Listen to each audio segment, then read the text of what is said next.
Kejaksaan Agung menyita uang 833 juta rupiah dan dokumen penting setelah melakukan penggeledahan di rumah pengusaha minyak Muhammad Riza Khalid.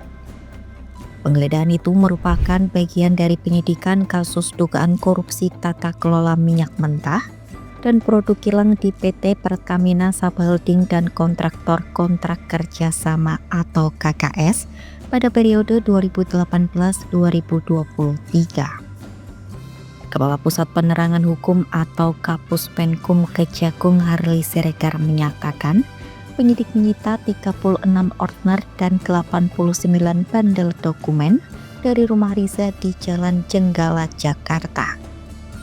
Selain itu disita pula uang tunai sebesar 833 juta rupiah dan $1.500 AS serta 2 unit CPU.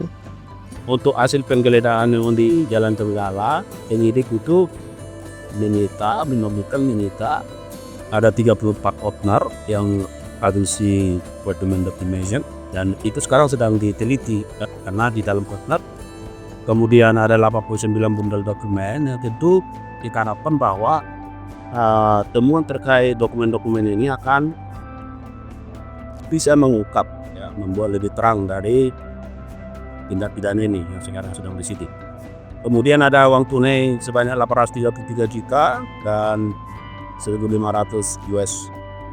ya. Kemudian ada 2 CPU. Nah, CPU ini juga sekarang oleh teman-teman penyidik sedang dibaca, dikaji apakah ada informasi-informasi yang terkait dengan aktivitas, Selain rumah Riza Khalid, penyidik juga menggelar penggeledahan di Plaza Asia lantai 20 dan menyita 4 kardus berisi dokumen penting. Riza Khalid diketahui sebagai ayah dari salah satu tersangka kasus ini, yaitu Muhammad Keri Andrianto Riza. Riza menjabat sebagai beneficial owner di PT Navigator Hatulistiwa. Kasus ini mengemuka setelah penyidik Kejagung menetapkan 7 orang sebagai tersangka dalam kasus dugaan korupsi yang merugikan negara 193,7 triliun rupiah itu.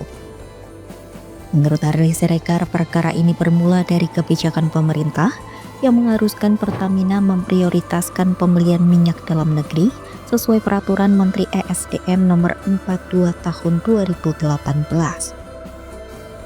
Namun Subholding Pertamina PT Kilang Pertamina Internasional diduga melakukan penghindaran terhadap kesepakatan tersebut.